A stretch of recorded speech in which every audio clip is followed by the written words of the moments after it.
For joining the conversation. It's a pleasure. You're not late to the party. Welcome. Thank you. All right, so we're talking about the Prime Minister's visit to Nigeria, and we've been talking about the economy, and we're going to do that much more with you in terms of monies that were sent in. But up on the agenda of the Prime Minister's visit is the issue of immigration, the issue of people living, migration, living the African to the other, to Europe. And she's of the opinion that if the economic situation in Africa is stabilized, if the security is good, then there won't be need for people to migrate from African country to the UK. Is that a good thing for those, the Tokumbos wannabe like you? Is that a good thing or a bad thing? Let me say straight away that that this environment must be made fit and proper for human habitation and human actual existence is so fundamental. We don't need anybody to tell us that. It's even for our own social, economic life. But that will not be saying that those who have a need to travel. Nigerians are adventurous people. They travel all over the world. So if this place is kept okay, it is better for us, but that Nigerians will have to travel abroad will be for very, very important things, not to pursue life, something like better life there. Because when Nigerians travel these days, they want to pursue better life there. But when the economy is okay here, what will happen is that when people travel, they will return. But can yes. May achieve that with this her visit? Is this visit enough to achieve that? No, a one-day visit will not solve our problems, economically or otherwise. I believe that a more robust program or plan, first of all, spearheaded by us here, making things in Nigeria okay. For example, if we improve our infrastructure, that there will be constant light, there will be constant water, there will always be affordable health facilities for Nigerians in Nigeria. That to me is better for the average Nigerian than going abroad. Because when you leave your own environment, you are more or less saying, and when you get there, you will be discriminated against in the nature of people. We have to put you on hold now because we are seeing the live picture that the British Prime Minister Theresa May finally disembarking from the Royal Air Force, which landed in Ikeja, Lagos, a couple of minutes ago. Lagos State Governor Kiyomi Ambode and other government officials are on ground, very much on ground, to welcome the Prime Minister. While in Lagos, May and her entourage will visit victims of modern-day slavery.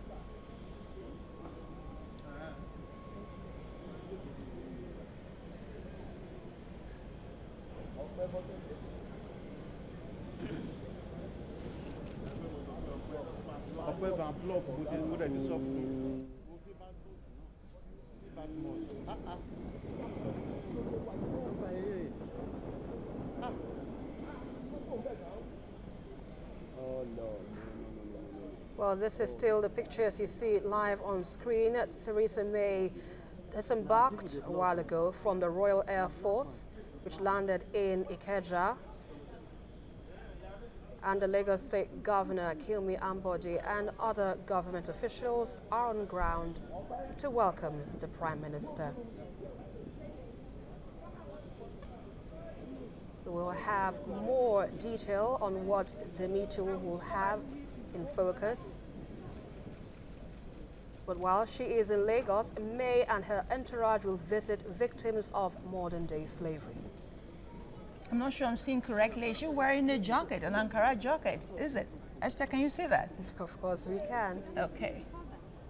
Some shaky shots there. We'll have to get it stable before we can say more on what you see.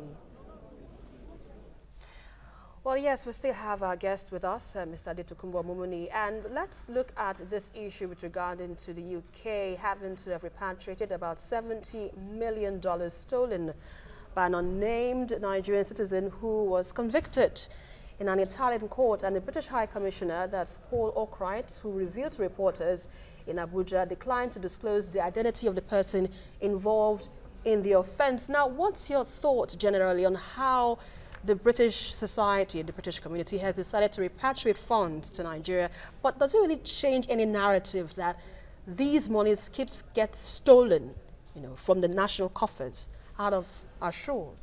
Like I say, when you want to tackle corruption, you have to reduce leakages, seepages, and wastages. So the first issue to me is preventing this theft in the first place. That to me is so much important. If there is no stealing here, it won't get to Britain for it to be, we now start talking about repatriation.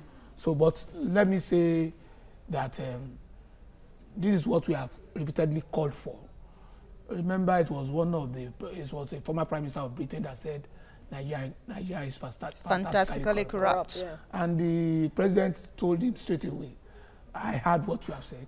Please, when are you returning what is kept with your country? I think that what we now have in the return of 70 million pounds, it's a good thing. But we have to be sure that whatever is returned has to be expended on matters that make lives more meaningful to Nigerians. All right. That to me is very, very important. And do you think that perhaps would overshadow May's visit to Nigeria? I don't think. It depends on what the modalities for the visits are. Depends on what is on the agenda of the visit. I think they should have done this earlier, but they are releasing the money to coincide with when it is. How convenient. Yes, okay. But that should not have been it. I even say when monies are kept with you, stolen, we should start talking about how do we get interest on this money? Because when you use our money to develop your economy for some time, it should generate interest. Yeah. It's because we've not been talking about interest, we are always content with receiving the money apart from interest. That is why they delay it for some time. But if they see that we press for interest, they will release it as soon as it gets to them. Because in any case, a system that allows inflow of dangerous money into its economy, you cannot call that a moral system. All right. Yes. Okay, we still have Alistair in Abuja. Alistair, let us come over to you now and we try and link the issue of this money repatriated from the UK to Nigeria and the crux of May's visit. You are aware that there is an agreement signed right now that we have as Naira being some kind of pre-approved currency in terms of transaction. That means a UK government can vouch for you as a businessman, which takes away the pressure off you in terms of foreign exchange, but puts the pressure on the CBN.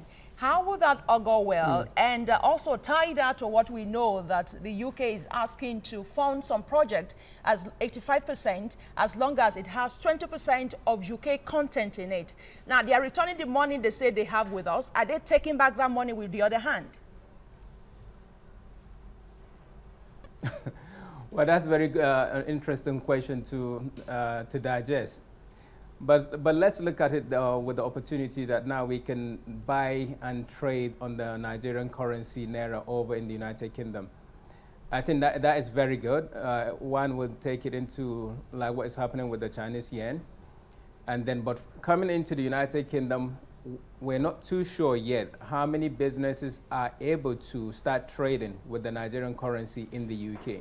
Of course, I believe it was signed around 6 months ago, or the opportunity was given to Nigeria for the UK business to begin to consider taking Naira. But we need to explore, we need to examine, we need to take into account how many businesses, how many people trading with Naira exist presently in the United Kingdom. On the other side, that we're talking about the investment or the support that they're giving Nigeria based on either 85–20% contribution. I think what we already know, or what we need to remind our people, is that Nigeria contributes on